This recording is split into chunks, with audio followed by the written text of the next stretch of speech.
مستقبل کا سوال ہے. اچھا ایک مزے کی بات بتاؤں, ایک بات یہ ٹھیک کہہ رہے ہیں اور یہ بڑی انٹرسٹنگ بات ہے, سمجھنے کی ہے. یہ رپورٹ اس لیے بنی نہیں تھی کہ یہ حکومت کی تنقید کرے, یہ رپورٹ ڈائریکٹلی جو ہے, بلکہ یہ میں یہ بھی کہہ دوں, آپ اس کو پڑھیں, یہ 186 پیج میں نے کافی باریکی سے پڑھے.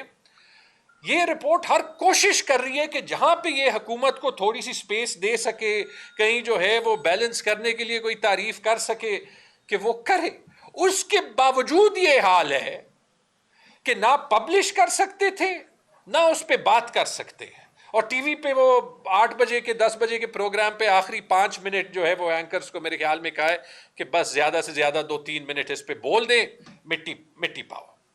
ٹھیک ہے, تو یہ دیکھ لیں کہ اس کے باوجود جب اتنا شور مچا ہے تو ایکچولی جو ہے وہ کیا حال ہوگا, کیونکہ اس رپورٹ نے جو اصلی ایشوز ہیں وہ تو ٹچ ہی نہیں کیے, وہ تو اس کے مینڈیٹ میں ہی نہیں تھے. الیکشن کو تو اس نے ٹچ نہیں کیا کہ حکومت جو ہے وہ نہ صرف معیشت کو نہیں سنبھال سکتی, نہ صرف گورننس ٹھیک کر نہیں سکتی, حکومت ہے بھی ناجائز. اور یہ فیئر بات ہے کہ اس رپورٹ کا کام نہیں تھا کہنا. وہ یہ نہیں کہہ سکتی کہ الیکشن میں 17 سیٹوں سے 170 سیٹیں بنا دی گئی ہیں. وہ یہ نہیں کہہ سکتی کہ ہیومن رائٹس اور انفورس ڈس اپیرنسز کا کیا حال ہے. ابھی دیکھ لیں کہ NA18 میں جو ہے وہ الیکشن کمیشن کا کیا رویہ ہے, اور لاہور میں الیکشن کمیشن کا کیا رویہ ہے, جہاں ہر 2 منٹ بعد حماد اظہر صاحب کی ٹویٹ آتی ہے کہ پریزائڈنگ آفیسر جو ہے وہ لیسکو کے آفیسرز ہیں, میرے خیال میں جو PMLN کے کینڈیڈیٹ تھے وہ ایکس چیئرمین تھے لیسکو کے. ٹھیک ہے جی, کہ ہمارے ووٹرز کو پک کیا جا رہا ہے, ہمارے یونین کاؤنسل والوں کو پک کیا جا رہا ہے. یہ جو ہے یہ تضاد جو ہے اس پہ تو IMF بات ہی نہیں کر رہی. اور یہ بات نہ کرتے ہوئے بھی IMF آخر میں ان ہر چیز پہ ڈائریکٹلی انڈائریکٹلی کامنٹ جو ہے وہ پریزنٹ کر دیتی ہے. اور اگر آپ خلاصہ چاہیں اس کا تو یہ رپورٹ پاکستان کی اس فارم 47 ہائیبریڈ حکومت کی معاشی پرفارمنس, کرپشن, پاکستان کے معاشی نظام, پاکستان کے گورننس کا نظام, انویسٹمنٹ اور انویسٹیبلٹی, یعنی پاکستان میں انویسٹمنٹ کا پوٹینشل ہے یا نہیں ہے, جس طریقے سے ایک چھوٹا طبقہ پاکستان پہ قابض ہے جس میں سیاستدان اور غیر سیاسی لوگ شامل ہیں, نیب, جوڈیشری, بیوروکریسی. یہ بیوروکریسی کو ہم بھول جاتے ہیں, جو بیوروکریسی کو سکور دیا ہے, شرم کے ڈوب مرنا چاہیے گریڈ 22 کے آفیسرز کو جو کہ ایکچولی اس نظام کو ڈے ٹو ڈے چلاتے ہیں. ٹھیک ہے جی, اور جو نئی انوویشنز آئی بھی ہیں SIFC کی طرح, ان سب پہ اس رپورٹ نے بات کر کے ان سب کو جو ہے ان سب کی اصلیت اور حقیقت جو ہے وہ بتائی ہے. مسٹ ریڈ ہے, یہ مسٹ ریڈ ہے. اس لیے اس پہ ہم بات کر رہے ہیں کہ یہ 186 پیج جو ہیں وہ انگریزی میں ہے.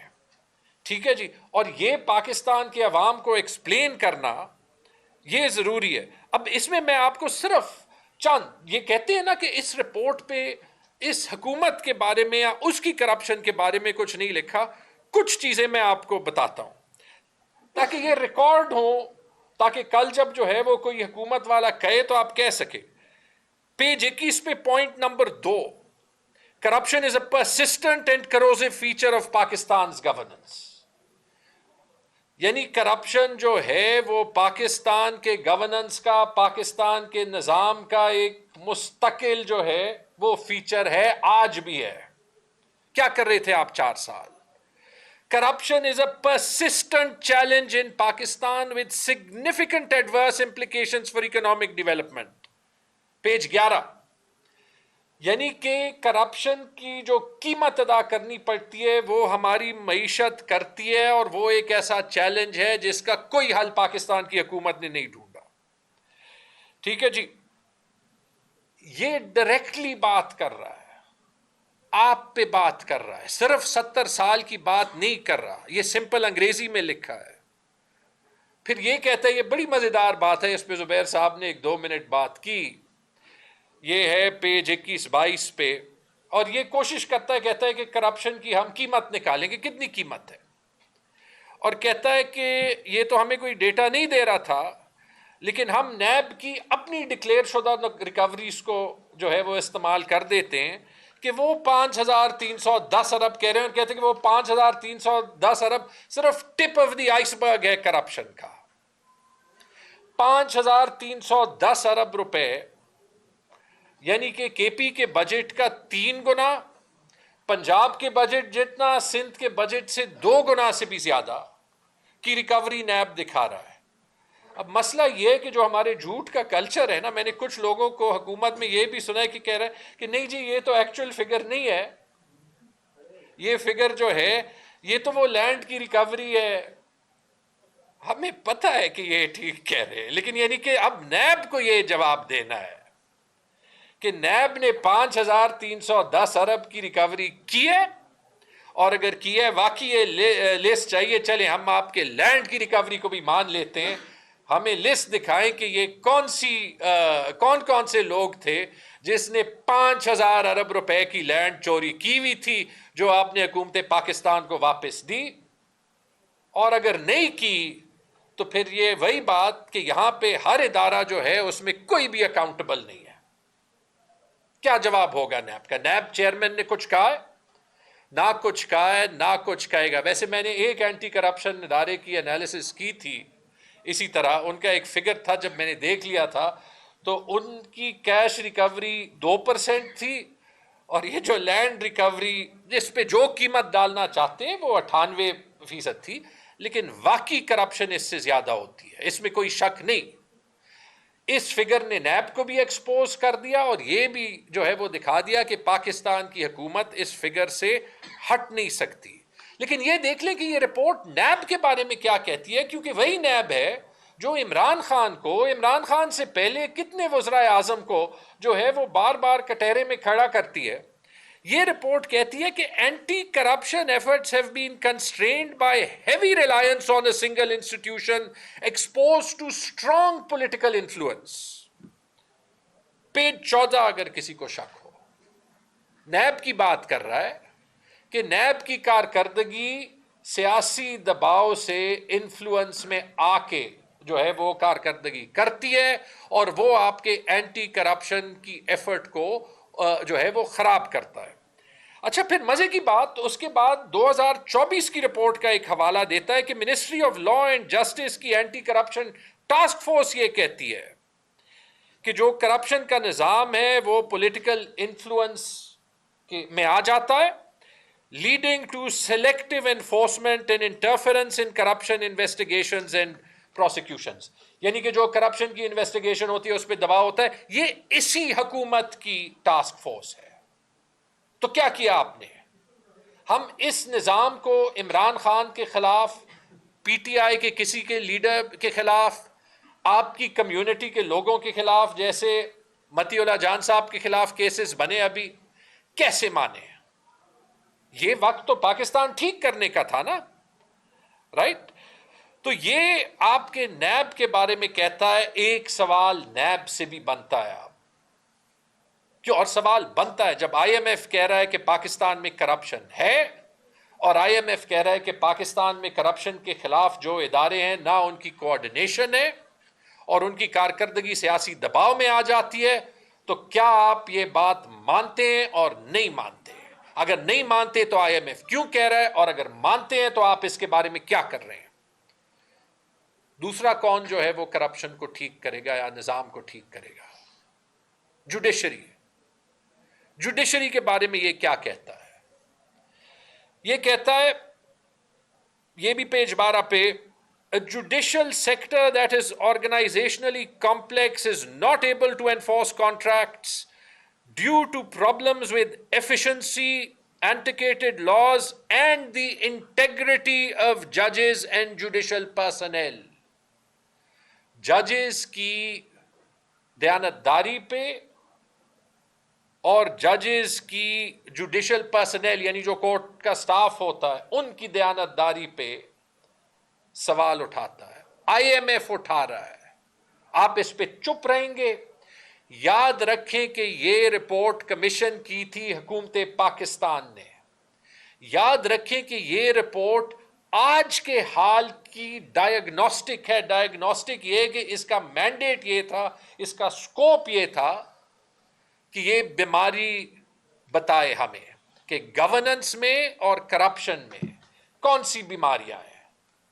یہ کوئی راکٹ سائنس نہیں ہے, ڈائریکٹلی رپورٹ کی ٹائٹل سے پتہ چلتا ہے, اور اس پہ ڈیٹ لکھا ہے نومبر 25. نومبر 21 نہیں کہ عمران خان کی حکومت تھی, نومبر 2025 اسی مہینے کی ڈیٹ ہے اس پہ. اچھا یہ بھی کہتا ہے جوڈیشری کے بارے میں کہ capital investments have been undermined by concerns over vulnerability to corruption of judicial institutions. Page 25 page 26 کہ پاکستان میں انویسٹمنٹ کے لیے رکاوٹ ایک یہی ہے کہ انویسٹر اس بات سے ڈرتا ہے کہ جو آپ کے جوڈیشل انسٹیٹیوشنز ہیں وہ کرپٹ ہیں. آپ تو کہہ رہے تھے کہ انویسٹمنٹ آ گئی, شاید اس سے پتہ چل جائے اگر آپ ایکچولی سوچ لیں کہ وہ $100 ارب میں $100 کی انویسٹمنٹ کیوں نہیں آئی. اچھا انٹرسٹنگ بات, اس پہ یہ رپورٹ بات کرتا ہے, 26ویں ترمیم پہ وہ سوال اٹھاتا ہے, بڑے دھیمے انداز میں وہ کچھ سجیشنز دیتا ہے کہ کیسے جو ہے وہ 26ویں ترمیم کے بعد بھی آپ کو ججز کی جو اپوائنٹمنٹ ہے وہ صاف بنانی چاہیے.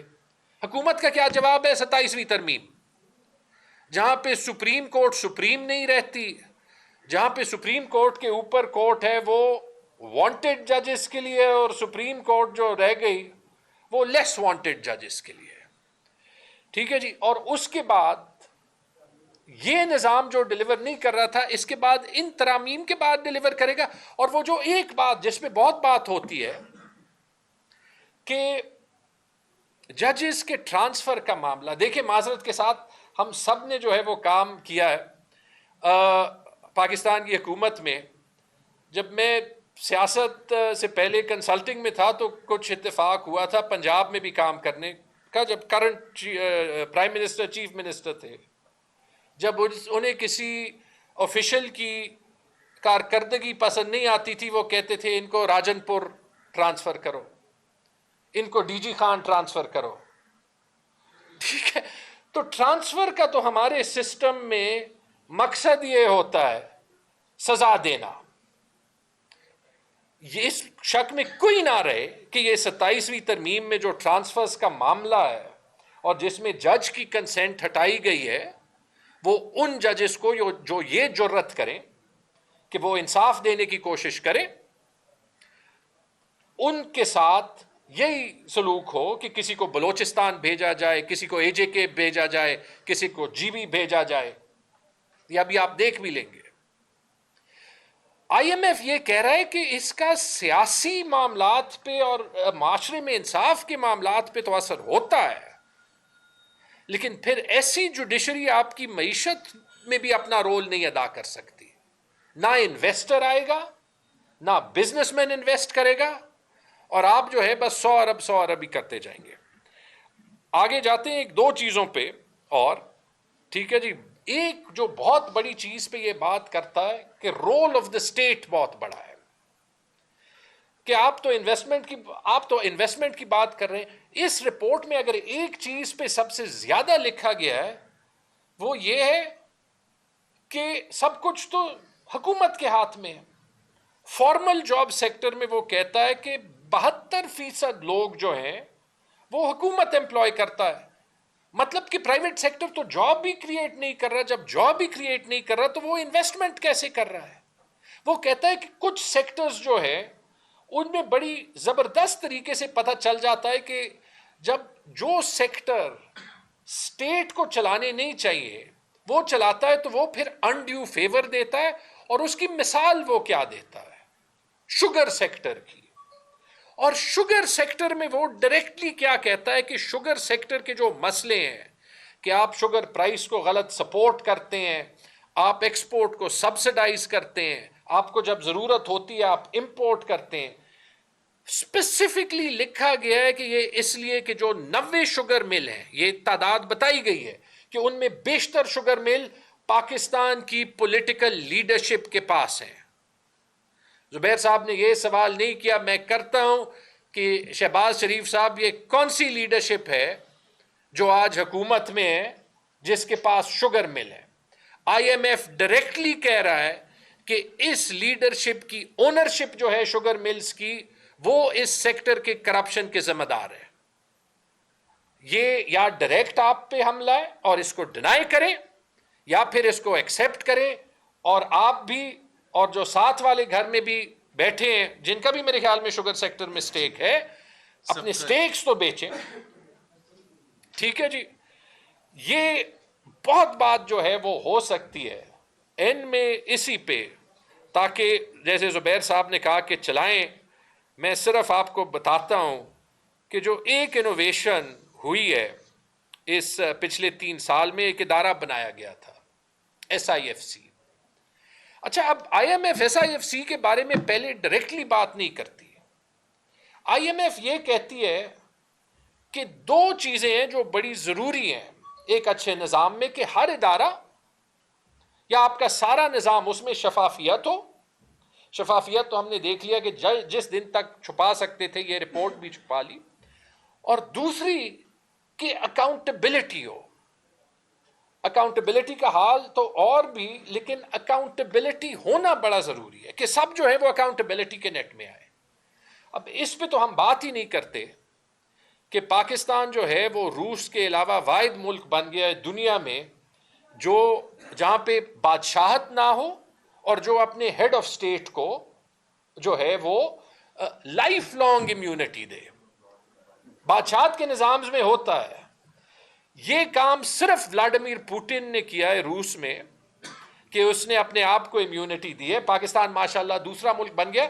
اور یہ ویسے میں ایک بات بتا دوں انتہائی محتاط انداز میں کہ کسی بھی پبلک سرونٹ کو تو پوری دنیا میں پاکستان کے علاوہ لائف لانگ امیونٹی حاصل نہیں ہے. روس میں بھی حاصل نہیں ہے. ٹھیک ہے. بات یہ ان کی نہیں کرتا لیکن بات یہ SIFC کی ضرور کرتا ہے. اور SIFC کے بارے میں وہ یہ کہتا ہے کہ جو ہے وہ سوری یہ میں ڈھونڈ لوں یہ بڑا مزیدار ہے. مجھے 1 منٹ دے دیں اس پہ ندا دمادل تلی کے لئے.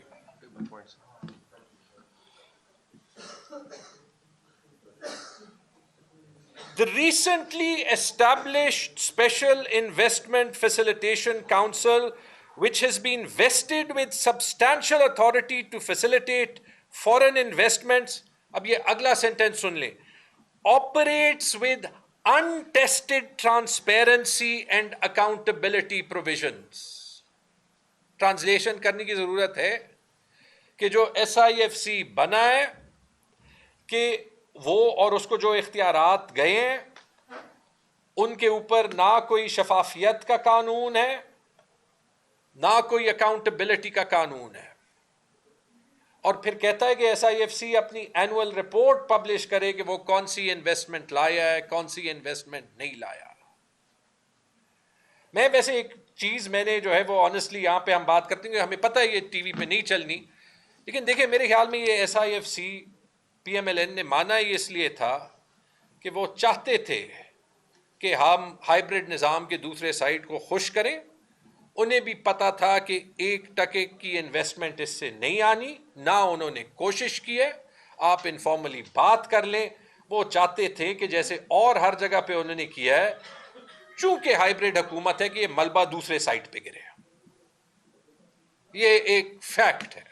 اس سے ویسے میں کھلی بات جو ہے وہ نہیں کر سکتا تھا. اور اینڈ میں آخری جو مجھے ایک چیز بڑی مزیدار لگی وہ یہ کہ کہیں کہیں یہ رپورٹ انڈائریکٹلی بھی بہت کچھ کہہ دیتا ہے. اور اس کا سب سے اچھا مثال یہ ہے کہ جو وہ کہتا ہے کہ پاکستان اس بات کی بھی بہت بڑی قیمت ادا کرتا ہے جہاں پہ پالیسی چینج ہوتے ہیں. اور کیوں ہوتے ہیں؟ کیونکہ باہر سے کوئی رجیم چینج آپریشن میں حکومتیں الٹا دیتا ہے.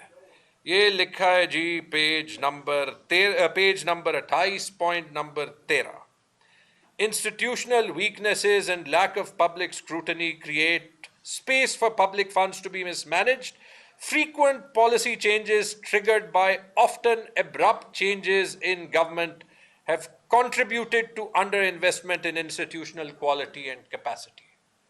اس سے زیادہ کلیئر بات بھی نہیں ہو سکتی تھی.